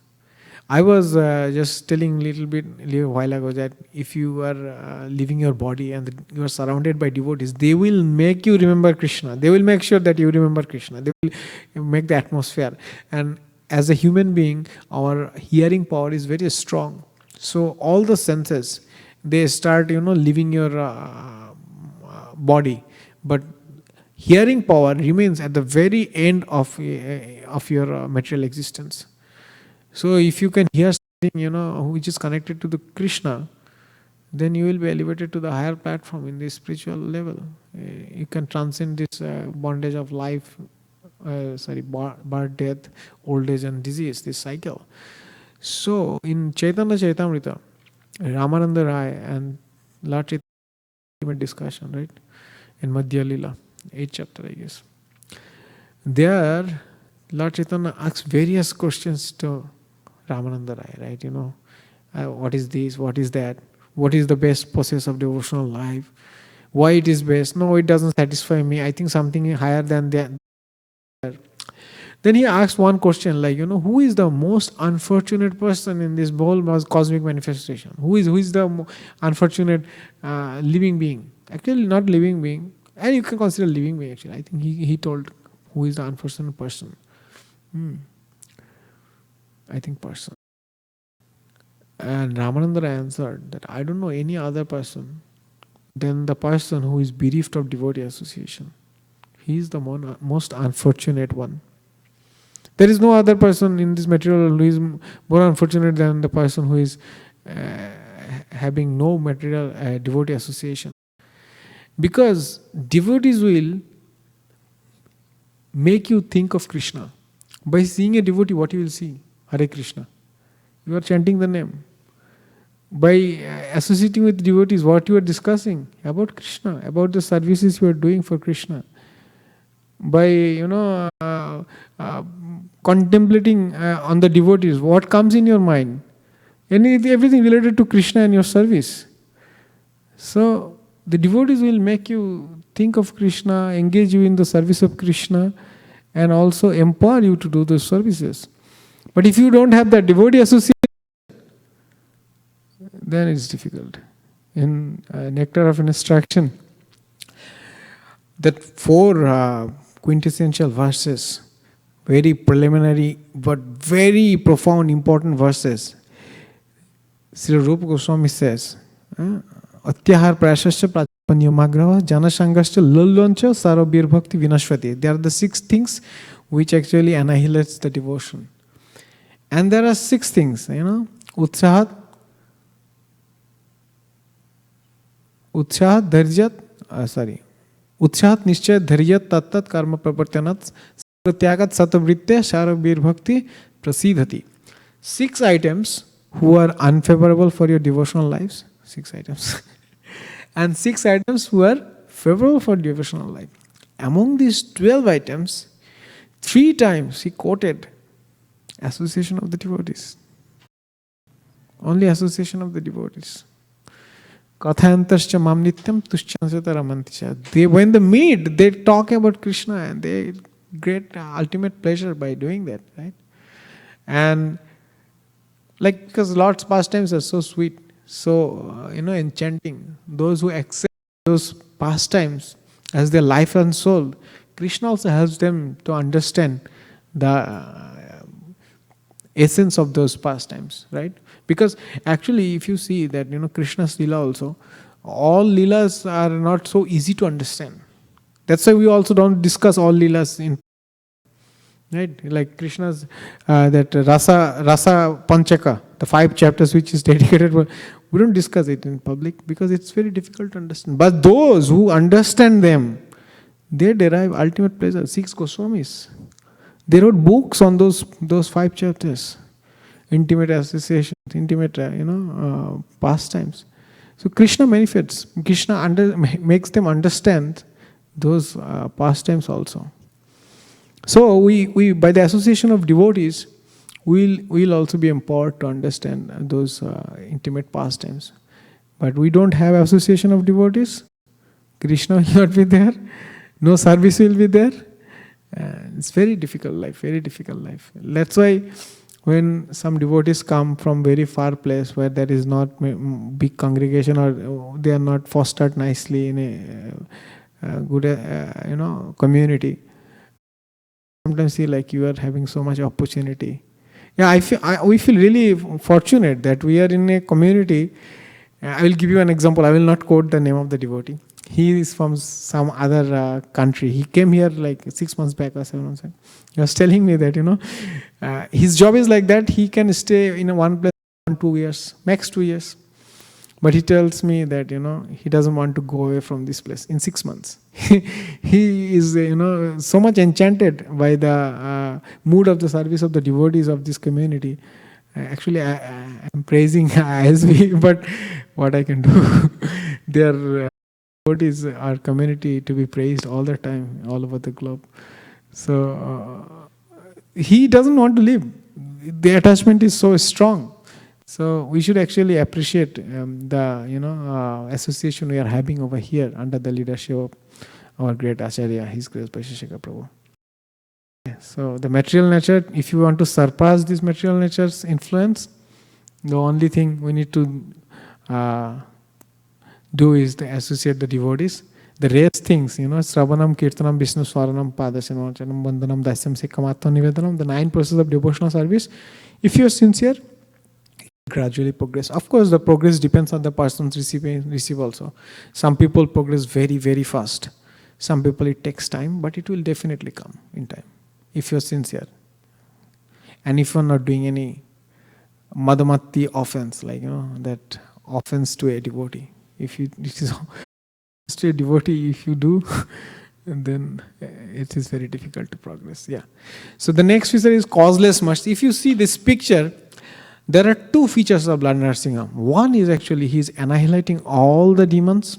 Another is Prahlad Maharaj is sitting on the lap of Nrsimha. And now these actually are representing Lord's mercy. Can anybody tell me, why both of them are mercy? One is very evident, Lord is giving shelter to Prahlad Maharaj on his lap. The other one, he is killing the demons. How that can be mercy? Take the mic. Yes, yeah.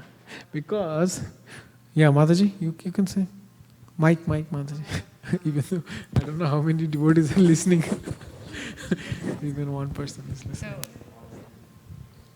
So, Mahabharata war, so all the people who died, they got liberation. So even because they died in front of Krishna.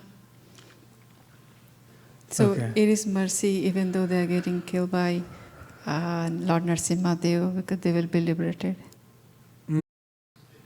Yes, Mataji. Because in Bhagavad Gita also Krishna says, sometimes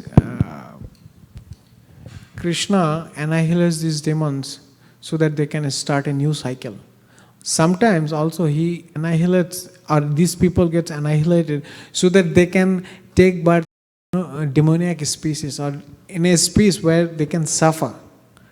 Like in Bhagavad Gita, I forgot the chapter, in our Bhakti Shastra we studied, where Krishna says they can take birth again, or they can suffer, because there is a cycle.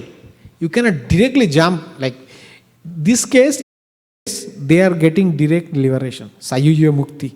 Even though it's not complete, actually the devotees never aspire for the merging into the Brahman, but at least they are getting some salvation.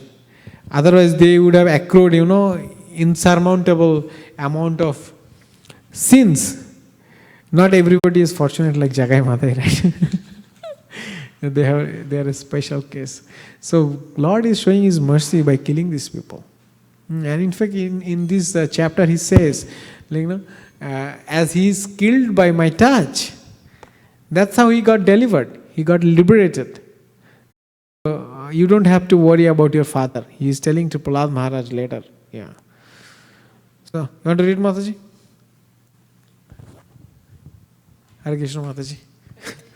O my Lord, O Supreme, because I was born in a family full of hellish material qualities of passion and ignorance, what is my position, and what is to be said of your causeless mercy, which was never offered even to Lord Brahma, Lord Shiva, or Goddess of Fortune, Lakshmi? You never put your lotus hand upon their hands, but you have put it upon me.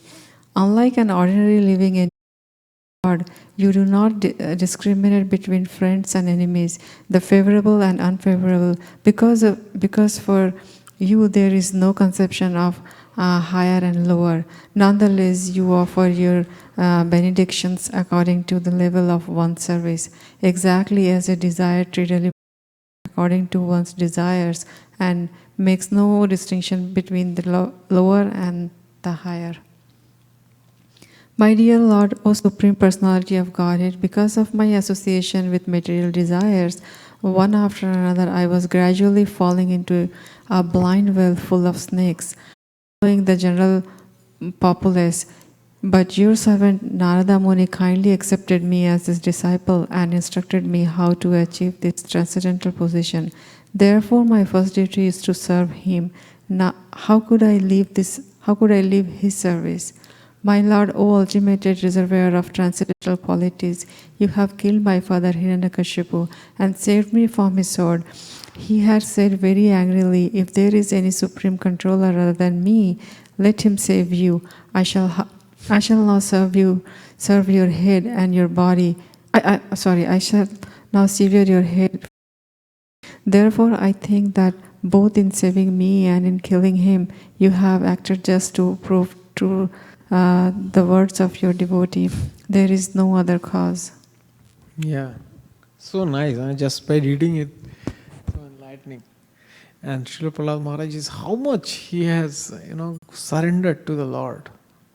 In the like Prahlad Maharaj, in his previous life, he was not a complete pure devotee, but he did some austerity unknowingly that gave him that special birth as a devotee from his very beginning of his life, right? But he has so much enlightened in these prayers. It's so much touching. So the next is Krishna is source of everything. Like he describes in his prayers, like everything emanates from Krishna. Everything is a byproduct of Krishna's energy. What we want to read? Krishna is the source of everything. Canto 7, Chapter 9, verse 30 of Srimad Bhagavatam. Translation. My dear Lord, you alone manifest yourself as the entire cosmic manifestation, for you existed before the creation, you exist after the annihilation, and you are the maintainer between the beginning and the end. All this is done by your external energy through actions and reactions of the three modes of material nature. Therefore, whatever exists externally and internally is you alone. Verse 31, translation. My dear Lord, O Supreme Personality of Godhead, the entire cosmic creation is caused by you, and the cosmic manifestation is an effect of your energy. Although the entire cosmos is but you alone, you keep yourself aloof from it. The conception of mind is certainly a type of illusion, Maya, because everything is an emanation from you and is therefore not different from you. Indeed, the cosmic manifestation is not different from you, and the annihilation is also caused by you. This relationship between your Lordship and the cosmos is illustrated by the example of the seed and the tree, or the subtle cause cross manifestation. Verse 32, translation. O my Lord, O Supreme Personality of Godhead, after the annihilation, the creative energy is kept in you. You appear to sleep with half-closed eyes. Actually, however, you do not sleep like an ordinary human being, for you are always in transcendental beyond the creation of the material world, and you always feel transcendental bliss. As Karanadaksha Vishnu, you thus remain in your transcendental status, not touching material objects. Although you appear to sleep, this sleeping is distinct from sleeping in ignorance. 33, translation. This cosmic manifestation, the material world, is also your body. This total lump of matter is agitated by your potent energy known as Kala Shakti, and thus the three modes of material nature are manifested. You awaken from the bed of Shesha, Ananta, and from your navel a small seed is generated. It is from this seed that the lotus flower of the gigantic universe is manifested, exactly as a banyan tree grows from a small seed. 34 verse translation. From the great lotus flower, Brahma was generated, but Brahma certainly could see nothing. Therefore, thinking you to be the outside, Lord Brahma dove into the water and attempted to find the source of the lotus for 100 years. He could find no trace of you. However, for when a seed fructifies, the original seed cannot be seen. Verse 35, translation. Lord Brahma celebrated as Atma Yoni, having been born without a mother, was struck with wonder. Thus he took shelter of the lotus flower, and when he had been purified after undergoing severe austerities for many hundreds of years, he could see that the cause of all causes, Supreme Personality of Godhead, was spread throughout his own body and senses, just as aroma, very subtle, is perceived in the earth. Verse 36 translation.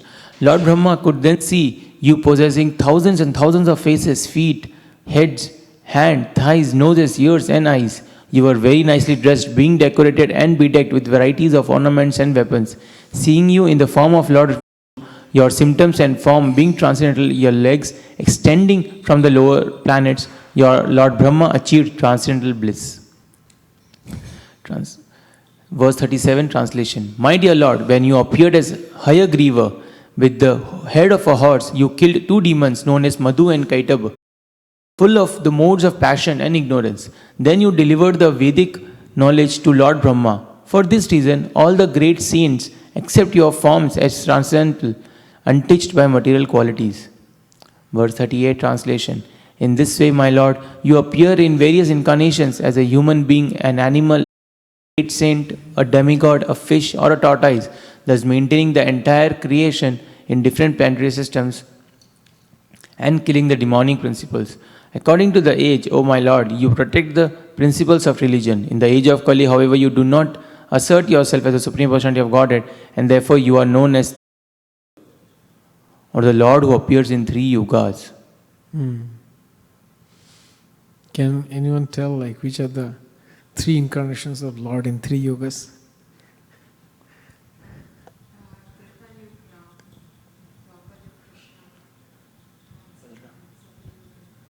Satya, Lord Kapila. Actually, like it says, like I think Lord takes the form of white color body, white color hue in Satyuga. He takes red color body in Treta Yuga. I think he appears in Treta Yuga as Prishnigarva, not Lord Ram. Prishnigarva, like whose mother is Prishni and father is Sutapa. And in Dapar Yuga, he incarnates as Krishna in the black hue. Okay, yeah. But in Kali Yuga also we know that he is, right? In some Kali Yugas, not all Kali Yugas actually. The Kali Yuga which preceded by Lord Krishna's incarnation, which comes, in one day of Brahma. One day of Brahma means like 7, it's a big calculation, right? 71 cycle, yuga cycle. Total 1000 yugas, right? Yeah, something like, oh my God, it's too much. So he comes in, I think, 28th in that one day of Brahma. One day. So one day of Brahma and one night of Brahma are same. So when Lord Brahma was created, he was chased by 2 demons called Madhu and Kaitava, who were born out of the years of Lord Krishna. And Lord protected them by protected Lord Brahma by killing Madhu and Kaitava as in his incarnation of Hayagriva. His head is Hayagriva, right? So we sing in Bhaktivinoda Thakur's song Prabhati Kirtan, right? Krishna Hayagriva. So that incarnation actually protects Lord Brahma. So Prahlad Maharaj is telling, from the very beginning of the cosmic manifestation and all the expansion and everything which emanates from this Lord Krishna, right? Maya Dakshina Prakriti Suyata Hetuna Neno Konteya Jagata Viparivartate, right? Like this material nature is working under the supervision of my mind. And everything is revolving around me. So I am the center of everything. So Krishna is center of everything. Here also in the Brahma Samhita today also we are saying, right, that Lord Shiva, Mother Durga, Lord Ganesha, Lord Sun God, everything emanated from Krishna. Brahma, of course. Yeah. So we see like nothing is actually separated from Krishna. So, yeah, this is very important, because if we sometimes we see like understanding the material nature, like I had this doubt in my devotional life, right? Why I need to understand material nature to this much extent? Because these are not part of devotional life. But no, material nature, understanding material nature and its relationship with Krishna is very important, because we are part of this material nature. So if we don't know our body, then how we can take care of it? Similarly, if we don't know material nature, then how can we establish the connection of material nature with Krishna, which is a part of Krishna's energy, right? Even though it is inferior to Krishna's energy. So we need to actually understand this also very importantly. Yeah, Prabhu? In 15th chapter Bhagavad Gita, Krishna says that if you understand only, then you will be able to cut down through the that knife of sword of detachment, right? Yeah, I forgot that about. Nirmana moho yata sangha dhatya nitya binivitta kama dande samakta gacchante amura padam abhayantat. Something, this verse, or maybe I missed it. Anyways, so yeah, to understand this material nature is very important. So I just want to finish, that prayer. I think we have more lines. Mataji, each person can read 2 verses. Yeah, till 46 we need to know. 50 actually. Yeah. Okay, verse 39, translation. My dear Lord of the Vaikuntha planets, where there is no anxiety, my mind is extremely sinful and lusty, being sometimes so-called happy and sometimes so-called distressed. My mind is full of lamentation and fear, and it always seeks more and more money. Thus it has become most polluted and is never satisfied in topics concerning you. I am therefore most fallen and poor. In such a status of life, how shall I be able to discuss your activities? Verse 40. My dear Lord, O infallible one, my position is like that of a person who has many wives, all trying to attract him in their own way. For example, the tongue is attracted to palatable dishes, the genitals to sex with an attractive woman, and the sense of touch to contact with such soft things.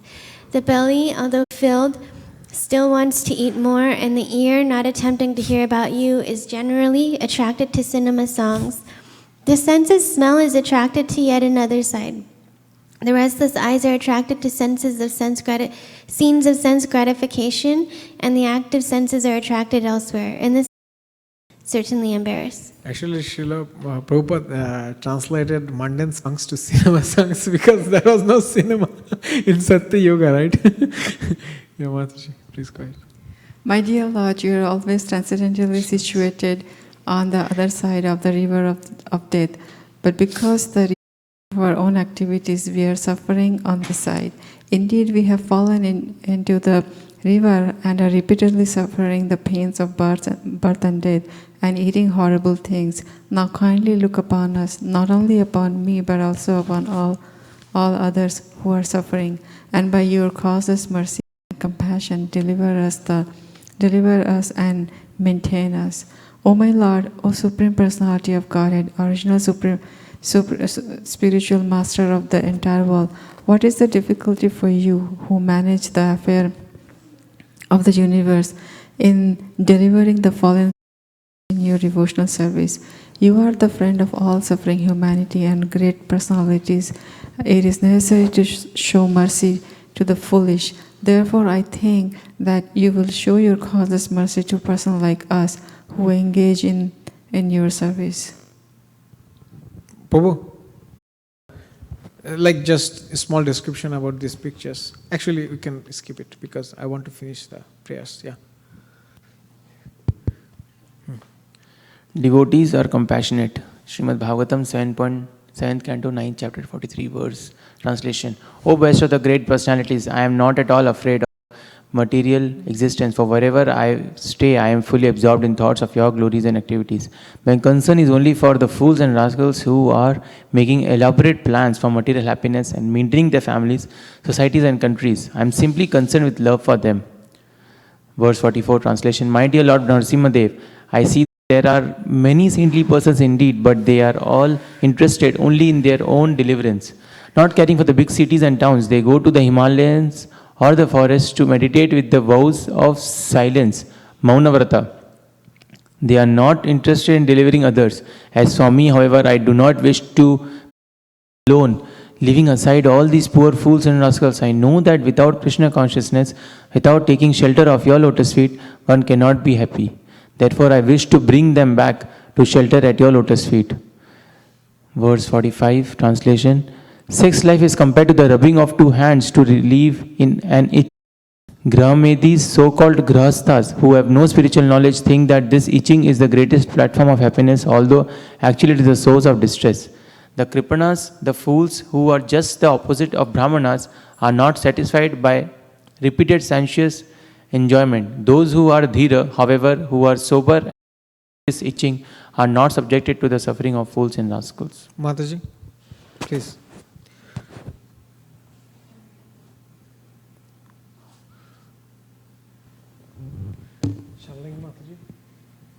You're almost done. You're almost done. Oh, yeah. Yeah, 46. Text 46, translation. O Supreme Personality of Godhead, there are prescribed methods on the path to liberation. To remain silent, not to speak to anyone, to observe vows, to amass all kinds of Vedic knowledge, to undergo austerities, to study the Vedas and other Vedic literatures, to execute the duties of Varnashram Dharma, to explain the Shastras, to stay in a solitary place, to chant mantras silently, and to be absorbed in trance.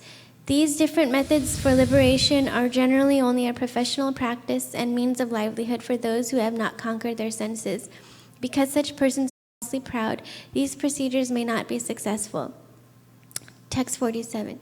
By authorized Vedic knowledge, one can see that the forms of cause and effect in the cosmic manifestation belong to the Supreme Personality of Godhead, for the cosmic manifestation is His energy. Both cause and effect are nothing but energies of the Lord. O my Lord, just as a wise man, by considering cause and effect, can see how fire pervades wood, those engaged in devotional service understand how you are both the cause and effect.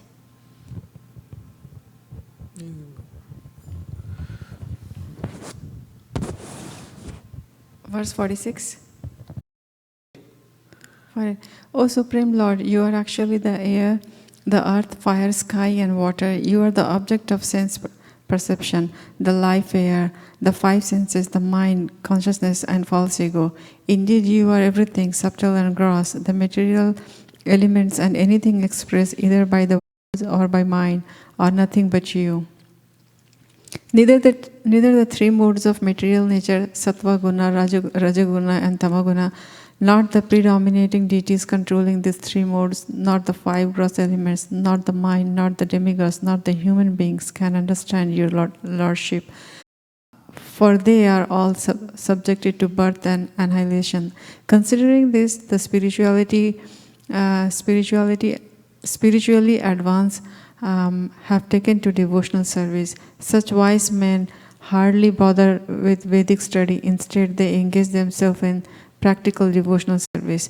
Therefore, O Supreme Personality of Godhead, the best of all persons to whom prayers are offered, I offer my respectful obeisances unto you, because without rendering 6 kinds of devotional service unto you, offering prayers, dedicating all the results of activities, worshipping you, working on your behalf, always remembering your lotus feet and hearing about your glories, who can achieve that which is meant for the Paramahansas? Very well. Excellent, actually. When I was reading these prayers, I was reading these prayers every day, last 6 days. It's so enchanting. Each time I read, I feel like, I have not read it before. So deep. And I think when our Acharyas, Maharajas, senior Vaishnavas, they read, they find so many, inner intricacies inside these prayers, because one devotee who is empowered to glorify Lord, then how much he can influence. Because sometimes we are not empowered. Sometimes even if we have feelings, we don't have, that intricate, rhetoric qualification to explain something. But Lord actually blessed him so that he can glorify Lord. Anyway, so we should actually concentrate on that, especially Lord Nrsimha's appearance day is coming. So we should actually, Lord Nrsimha is an eternal form of the Supreme Personality of Godhead. It is present there in the spiritual sky. There is a different lok which is dedicated to Lakshmi Nrsimha. But in this material world, or in the spirit, like devotee community, he is more known as the killer of Hiranyakashipu, or because of Prahlad Maharaj, right? We always connect Lord Nrsimhadev with Prahlad Maharaj. We say like Jaya Nrsimhadev, Jaya Prahlad. Always comes because Lord always comes with his devotees. He is never alone. And the most exalted devotee of Lord Nrsimha is Prahlad Maharaj himself. So when his appearance is coming, so we should contemplate on the Lord's pastimes, and we should also contemplate on Srila Prahlad Maharaj and his teachings, so that we can take some help from his teachings in our day-to-day devotional life. I want to take, I want to ask forgiveness from all of you, those who are watching online, to enduring me, and please forgive me if I have committed while speaking something. Yeah, thank you. Hare Krishna. Srila Prahlad Maharaj ki jai, Sri Nrsimhadev Bhagwan ki jai, Gaur Bhakta Vrinda ki jai. Now we will have, Guru Puja ceremony. Yeah.